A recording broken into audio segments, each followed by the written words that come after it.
සුබ දවසක් යාළුවනේ මම නැවතත් ඔයගොල්ලන්ව පිළිගන්නේ අලුතෙන්ම AWS lesson episode එකකටයි. අද අපි බලමු AWS free tier account එකක් හදාගන්න ගන්න ආකාරය. මම කුලේෂ් අබේසුන්දර අපි අද බලමු AWS free tier account එකක් හදාගන්න ආකාරය. මුලින්ම අපි browser එකට යන්නයි තියෙන්නේ. ඒක ගිහිල්ලා navigate කරන්න ඕනේ AWS free tier page කියන site එකට. ඒ කියන්නේ මේ වගේ එකක් තමයි ඔයගලන්ට එතකොට පේන්නේ මේ විදිහට AWS කියලා logo එක තියෙනවා contact us support English my account sign in තියෙනවා complete sign up තියෙනවා මෙතන තියෙනවා තව AWS free tier කියලා මේ කොටු කරලා අපිට තියෙන්නේ create a free account කියන මේ බටන් එක ක්ලික් කරන්නයි තියෙන්නේ මුලින්ම ඊට පස්සේ proceed කරන් යන්නයි තියෙන steps ටික AWS free tier accounts වලදී ඕගොල්ලන්ට අවුරුද්දක් පුරාවටම AWS පවත්වාගෙන යන්න පුළුවන් ඉගෙන ගන්න පුළුවන් ටෙස්ට් කරලා බලන්න මේගොල්ලන් අයිතියක් ලබා දීලා තියෙනවා. ඒකට වැය වෙන්නේ ඕගොල්ලන්ගේ ඩෙබිට් ක්‍රෙඩිට් කාඩ් එකේ හෝ ඉන්ටර්නෙට් කාඩ් එකෙන් පේ කරන ඩොලර් එකක් වැනි පොඩි මුදලක් කියලා මතක තියාගන්න ඕනේ. හරි. අපි දැන් මේ මිඩල් එකේ create a free account එක ක්ලික් කරා කියලා හිතමු. ඊළඟට අපිට details ටිකක් දෙන්න ඕනේ continue කරගෙන යන්න AWS account එක හදන්න. ඒකට අපි ඉස්සෙල්ලම email address එක දෙනවා. email address එකක් ඔයගොල්ලන්ට දෙන්න පුළුවන්. වෙන අය පාවිච්චි නොකරපු ඔයගොල්ලන්ගේ අලුතෙන්ම හදාගත්ත email address එකක් දෙන්න පුළුවන්. ඒ වගේම password එක දිග password එකක් very authentic password එකක් දෙන්න ඔයගොල්ලන්ට අයිතිය ලබා දීලා තියෙනවා. ඊළඟට password එක confirm කරන්නත් authenticate කරලා password එක confirm කරන්නත් දෙනවා. ඊළඟට AWS account name එකේ අපේ account name එකට නමක් දෙන්නයි තියෙන්නේ. හරි. ඊළඟට අපි බලමු මේ විදිහටයි sign up for AWS කියලා මේ screen එක එනවා ඔයගලන්ට sign in වුණාට පස්සේ sign up වුණාට පස්සේ මේකෙදී ඔයගොල්ලන් කියනවා explore free tier products with a new AWS account කියලා. මෙතන අපි sign up වෙන්නයි තියෙන්නේ. root user email එකට අපි දැන් කලින් දාපු email address එක මෙතෙන්ට දෙන්න ඕනේ. ඊළඟට account name එක අපි දාගත්ත account name එක මේ විදිහට දීලා අපිට තියෙන්නේ verify email address කියන බටන් එක ඔබන්නයි තියෙන්නේ. එහෙම නැත්නම් existing account එකක් තියෙනවා නම් අපිට තියෙන්නේ sign in to an existing account AWS account කියන එක ඔබන්නයි තියෙන්නේ. හරි. ඊළඟට step 3 එක. මේමයි මේක වැඩ කරන්නේ. මෙතන අපිට contact information දෙන්න ඕනේ sign up එකේ. මුලින්ම business account එකක්ද personal account එකක්ද කියලා තෝරන්න තියෙනවා. business account කරනවා නම් ඔයගොල්ලෝ ආයතනයක වැඩ කරන කෙනෙක් වෙන්න ඕනේ. personal account කරනවා නම් ඔයාලට interest එකට මේක හදනවා කියලා හිතා ගන්න පුළුවන්. ඊට පස්සේ ඔයගොල්ලන් මේකේ information හරියටම දීලා personal account එකක්ද company account එකක්ද කියලා දාලා accept කරන්න ඕන terms and conditions මේ account එක create කරගන්න. මෙතෙන්දී අපි full name එක දෙනවා phone number එකේ මේ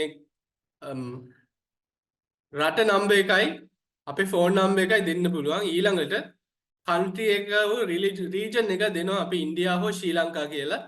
address එකට ඔයගොල්ලන්ගේ address එක මේ field එකේ දාන්න පුළුවන්.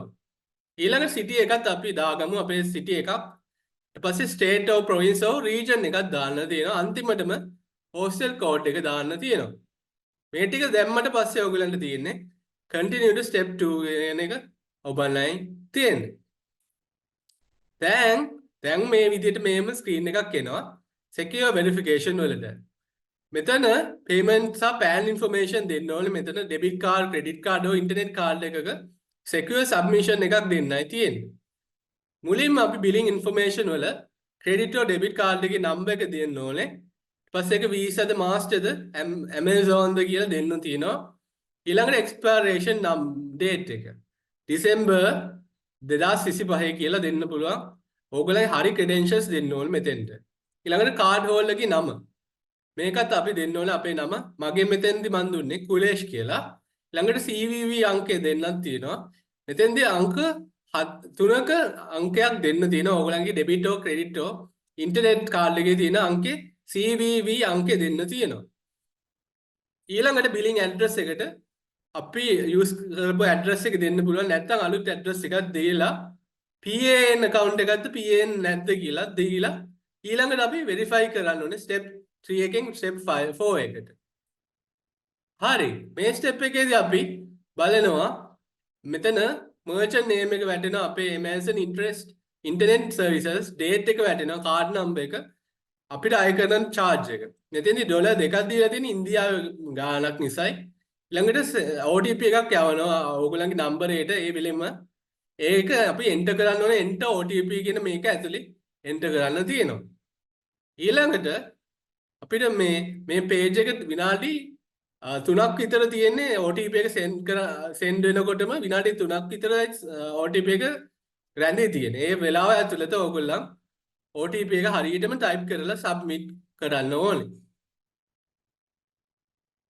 ඊළඟට phone verification එකට ගිහිල්ලා page එකට ගිහිල්ලා අපේ phone number එකක් තියෙනවද නැද්ද කියලා බලලා voice call එකක් හරි valid phone number එක දෙන්න ඕනේ. මේකේ capture එක දීලා ඊළඟට send කරන්න ඕනේ SMS or call me කියන දෙකෙන් එකක් තෝරන්නයි තියෙන්නේ. ඒ කියන්නේ මෙතන අපි sign up වෙනකොට confirm කරන අපේ identity එක. ඒක text message එකකින් හෝ voice call එකකින් දෙන්න පුළුවන්. country region code එක දීලා mobile number එක දීලා security check එකේ මේ captcha අංකේ හරියටම type කරලා බලලා ඒ කියන්නේ මෙතන මේ characters 6ක විතර number එක send SMS or voice call දෙන්නයි තියෙන්නේ.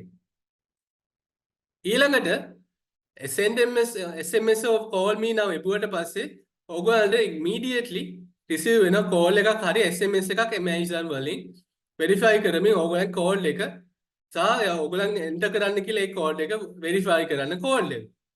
මෙතන අංක 4ක වගේ verify code එකක් තමයි ඔයගොල්ලන්ට එන්නේ. ඊළඟට අපිට තියෙනවා support plan එක තෝරන්න ඔයගොල්ලන්ගේ AWS support plan එක. suitable plan එකක් මෙතන දෙන්න ඕනේ. මේ වගේ screen එකක් ඔයගොල්ලන්ට එනවා. select a support plan කියලා. choose support plan for business or personal account. මෙතන මුලින්ම basic support free එක තියෙනවා. ඊළඟ developer support එක, ඊළඟට business support එක. free එකේ ඔයගොල්ලන්ට AWS 24/7 services access කරන්න දෙනවා සහ account එකේ billing issues කියන්න දෙනවා සහ personal health dashboard එකට යන්න දෙනවා. ඊළඟ developer support එක මාසෙකට $29 ගාන වගේ එකතු කරනවා. මේක recommend කරන්නේ experience තියෙන developers ලට. ඊට පස්සේ email එකෙන් support කරනවා business hours වලට. 12 business hours response time එකක් දෙනවා මේකේ. ඊළඟට business support කියන tier එක ඒකේ මේක දීලා තියෙන්නේ production workloads වලට 24/7 tech support එක දෙන්න email phone සහ chat වලට සහ 1 hour response time එකක් දීලා full set of trusted advisor best practice recommendations දෙන්නයි මේ tier එක දාන්න පුළුවන්. අපි මෙතන තෝරන්නේ අපේ දැනට ඉගෙන ගන්න නිසා basic support free කියන එක තෝරලා complete sign up දෙන්නයි තියෙන්නේ.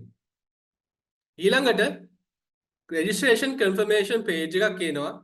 මේ ඔක්කොම steps කරාට පස්සේ confirmation page එකක් එනවා. ඒකේ කියනවා ඕගොල්ලන්ගේ account එක process වෙනවා කියලා activate වෙන්න. ඒක සාමාන්‍ය විනාඩි 30ක් සහ පැයක් අතර කාලයක තුර email confirmation එකක් එන්න පුළුවන්. Amazon Cloud Services වල account එකක් create කරා කියලා. අන්තිමටම ඕගොල්ලන් මේ විදිහ screen එකක් එනවා. Congratulations. Thank you for signing up for AWS. We are activating your account, which should take only few minutes. You will receive an email when this is complete. කියන මේ congratulations screen එක එනවා. මේකෙන් අපිට go to the AWS management console කියන එක බලලා AWS console එකට යන්න පුළුවන්. නැත්තම් sign up කරන්න පුළුවන් තව පරණ account එකකින් හෝ sale account එකකින් කියලා මෙතන දීලා තියෙනවා. හරි ඊළඟට free tier limits කියලා එකක් තියෙනවා. ඇත්තටම මේ free tier එකේ limits වගේක් තියෙනවා. ඒව තමයි මුලින්ම monthly 750 hours AWS Amazon Elastic Computing එකට දීලා තියෙනවා.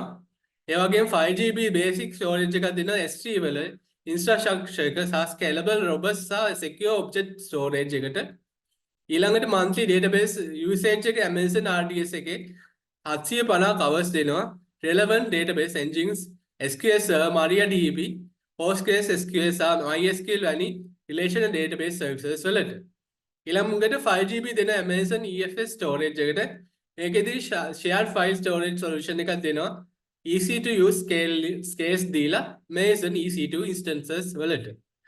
අන්තිමටම 30GB personal general purpose SSD එකක් magnetic elastic block storage from එකක් Amazon elastic store එකෙන් long lasting dependable low latency සහ block level storage volumes for EC2 instances මෙතෙන්දී අපිට දීලා තියෙනවා මේ free tier limit වලින්. හරි. ඒ කියන්නේ මෙතන free tier limits වල Amazon 750 hours දෙනවා මේ first එකට. ළඟට 5GB දෙනවා S3 වලට. Amazon RDS වලට 750 hours වගේ. Amazon EFS storage එකට 5GB දෙනවා. general purpose storage වලට 30GB වගේ දෙනවා. free tier එකෙන් මීටත් වැඩිය වැඩිපුර දේවලුත් අපිට දීලා තියෙනවා. හරි. මං හිතන්නේ ඔයගොල්ලන් AWS වල free tier account එකක් හදන හැටි හොඳට ඉගෙන ගත්තා කියලා මං හිතනවා. අපි ආපහු ඊළඟ දවසේ හම්බ වෙමු යාළුවනේ. අදට පන්ති අවසන්. ඊළඟ දවසේ ඊළඟ පන්තියෙන් හම්බ වෙනතුරු බායි යාළුවනේ.